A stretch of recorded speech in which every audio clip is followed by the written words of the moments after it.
하나님 말씀 보겠습니다. 누가복음 18장 31절부터 34절 말씀까지를 보겠습니다. 오늘은 31절부터 34절 말씀을 합독하고 또 전체를 한번 보도록 하겠습니다. 우리 31절부터 34절 합독하겠습니다.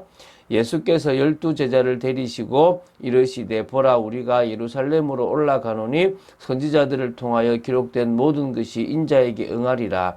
인자가 이방인들에게 넘겨져 희롱을 당하고 능욕을 당하고 침뱉음을 당하겠으며 그들은 채찍질하고 그를 죽일 것이나 그는 3일 만에 살아나리라 하시되 제자들이 이것을 하나도 깨닫지 못하였으니 이 말씀이 감추었으므로 그들이 그 이르신 바를 알지 못하였더라. 아멘.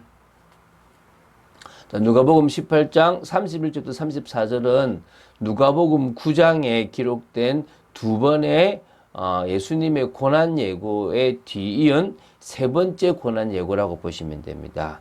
이 세 번째 고난 예고는 십자가에 못 박히심으로 이 땅에 오신 구원의 사역을 완성하기 위해서 마지막으로 예루살렘으로 향하여 올라가실 때 이제 주신 말씀입니다. 좀 있으면 올라갈 겁니다. 자, 이제 누가는 마태와 이 마가 이 세 번째 고난 기록과 조금 차이를 조금 보이고 있습니다. 그게 이제 이 31절인데요. 마태와 마가의 기록에는요, 뭐가 없냐 그러면 선지자들을 통하여 기록된 모든 것이 인자에게 응하리라 라고 하신 말씀이 이 누가복음에만 기록되어 있고 두 마태와 마가에는 없습니다. 이게 무슨 말이냐면 메시아 사역에 대한 구약 예언의 성취에 대한 표현은 일반적으로 마태복음에는 이제 자주 많이 사용된 표현이고 또 이방인들을 대상으로 기록된 이 본서에는 보통 이렇게 그런 여러 마태복음 1장 22절, 2장 5절, 8장 17절 등이 포함되어 있지 않습니다. 그런데 여기에만 유독 이 부분을 좀 표현해 놨습니다. 자, 그래서 누가는 예수님의 고난과 죽으심이 결코 세상 권력자들의 힘에 의해서 불가피하게 이루어진 것이 아니라 천지를 주관하시는 하나님께서 그 종 선지자들을 통해서 기록하신 구약 성경의 예언에 따라서 구속사를 이루시기 위한 하나님의 계획 가운데서 이루어진 그 모든 부분을 말하고자 뭐라고요? 선지자들을 통하여 기록된 모든 것이 인자에게 응하리라 라고 했습니다. 자, 우리에게도 지금 주님께서 이 말세에 일어날 일들을 이미 예언의 말씀을 통해서 해주셨습니다. 그럼 우리도 제자들처럼 믿지 않고 멍하니 모르다가 당하는 것이 아니라 그 사실을 그대로 믿고 그 구약의 선지자들의 예언이 예수님 때 성취된 것처럼 예수님 때에 우리에 대한 이야기가 예언되었다면 지금 우리 때에 성취되고 있다는 사실을 믿고 믿음으로 나아가야 될 줄로 믿습니다. 짧은 말씀이지만 한번 또 이렇게 깊이 있게 보고 이렇게 우리가 은혜 받는 시간 되기 바랍니다. 31절부터 33절을 먼저 보겠습니다.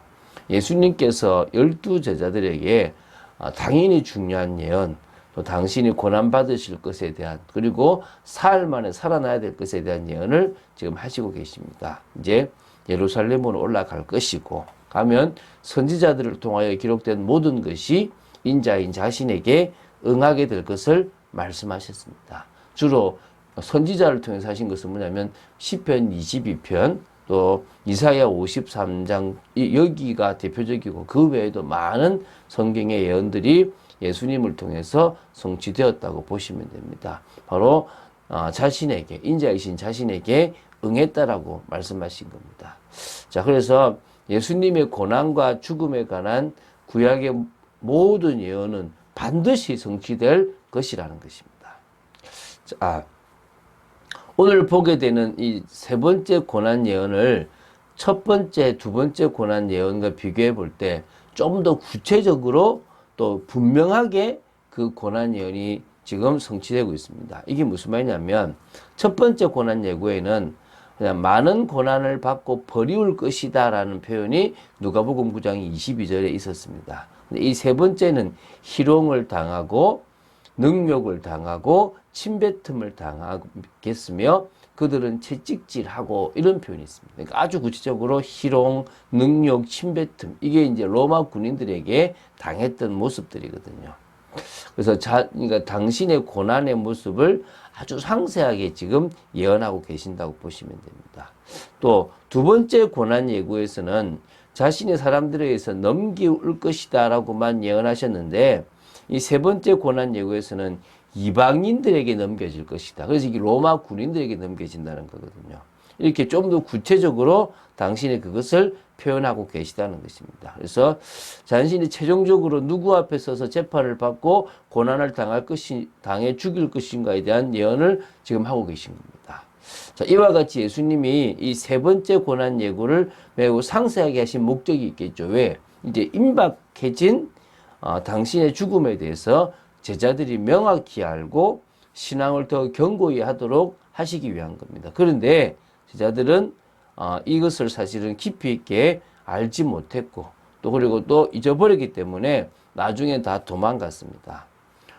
근데 예수님께서는 죽으실 것만 예언하신 것이 아니라 반드시 3일 만에 살아날 것까지도 예언하셨습니다. 이게 기독교의 복음이고 바로 주님이 하나님이란 증거고 부활하심으로 말미암아 사단의 권세를 꺾으셨고 우리에게 부활의 첫열매가 되어 주셨다라는 것입니다. 자, 34절을 보겠습니다. 자, 이렇게 중요한 예언이 누가복음에 3번 나왔습니다. 그러면 3번을 하셨던 그 이상을 하셨을 거 아겠습니까? 그렇죠? 문제는 제자들이 이걸 이렇게 귀하게 앞으로 일어날 일에 대해서 말씀하신 이 예수님의 말씀을 하나도 깨닫지 못했다는 것입니다. 한마디로 그 말씀들이 그들에게는 감추어졌다고 얘기하는 겁니다. 그러니까 그래서 그들이 알지 못하였다고 얘기합니다. 숨겨졌다는 거예요. 감추은 것이 드러날 때가 있는데 지금 숨겨졌단 말이죠. 그들은 분명 예수님의 말씀을 깨닫지 못하였을 뿐만 아니라 알지도 못했습니다. 왜냐하면 이 제자들 역시 다른 유대인들과 마찬가지로 어려서부터 영광의 메시아, 즉 가시적으로 보이는 이 세상을 뒤집어 엎고 새롭게 세상을 열 수 있는 능력을 가진 정치적인 메시아를 대망하고 있었을 것입니다. 그래서 그런 그들에게 예수님이 고난받고 죽으시고 부활하신다는 말씀이 이해될 리가 만무했습니다. 결국 제자들은 주님의 부활을 믿음으로 체험한 후에야 왜 메시아에게 고난이 있게 되었는지를 바로 깨닫게 되죠. 성령의 역사가 있었으니까. 자, 우리는 우리에게 고난이 있을 것에 대해서 분명히 알아야 됩니다. 예수님께서 우리에게 바로 하나님이 주신 상속을 있게 해주셨는데 그것은 예수님이 당하신 고난과 같은 고난이 있어야 된다고 그랬습니다. 그런데 많은 사람들이 예수 믿으면 복 받는다라고만 생각하고 예수를 믿습니다. 여러분들은 어떤 중심과 어떤 동기로 믿고 있고 지금도 어디에 마음이 빼앗깁니까? 나는 마음이 진짜 빼앗기는 데가 없이 주님께 내 마음이 가 있는지 정말 나도 모르게 자꾸 다른 것에 나의 마음이 빼앗겨 있는지 여러분들이 확인되어지게 되길 바랍니다. 사단은 우리의 마음을 빼앗습니다. 우리가 제대로 신앙생활을 못하게 만듭니다. 우리는 고난이 오고 어려움이 오더라도 제대로 된 길을 걸어가야 될 줄로 믿습니다. 그것이 하나님께서 우리에게 주신 길이고 또 진짜 실제적으로 당신의 능력이 나타날 수 있는 길이라고 확신합니다. 우리가 육신적인 고통 때문에 괴로워하다가 주님을 만났던 또 아니면 주님을 만났어도 육신적인 것을 바라다가 깨닫던 어쨌든 고통의 문제를 통해서 우리는 하나님이 원하시는 것들을 발견해야 됩니다. 누구처럼요? 한나처럼. 저도 저의 육신의 문제나 여러 가지 문제를 통해서 내가 엉뚱한 것에 매여 살아가는구나를 많이 보게 되었습니다. 이 한나는 자신도 남들이 있는 자식 낳고 싶고 여자로서의 당연한 걸 하고 싶었는데 그것을 하나님께서 왜 하지 못했는지를 깨닫게 됨으로 말미암아 나시린이라는 중요한 제목을 붙잡게 되고 그것을 하나님께 기도하게 되고 또 그걸로 말미암아 응답받아서 정말 첫째 아들을 하나님께 드리게 됩니다. 자신은 어떻게 보면은 아들 하나밖에 낳을 수 없었고 아들을 통해서 얻는 기쁨을 맛보지 못할 수도 있었지만은 그 뒤에 하나님은 정말 한나에게 또 응답을 허락하셨습니다. 어떤 의미에서 우리에게 당하는 모든 고난과 어려움들은 이유 없는 것이 없습니다. 그런데 그것을 우리는 발견하지 못하고 우리식으로 해석할 때가 많습니다. 결국은 하나님께서 주시는 은혜와 응답을 받고 싶다면 먼저는 모든 고통에는 분명한 이유가 있고 그것을 통해서 당신의 뜻을 이루시고자 하는 하나님의 절대적인 계획과 사랑을 신뢰해야 될 줄로 믿습니다. 무슨 말이냐면 하나님의 사랑에서 우리는 끊을 수 없는 존재입니다. 어떤 의미에서는 하나님은 우리 편이고 우리에게 필요한 모든 것을 주실 수 있는 분이십니다.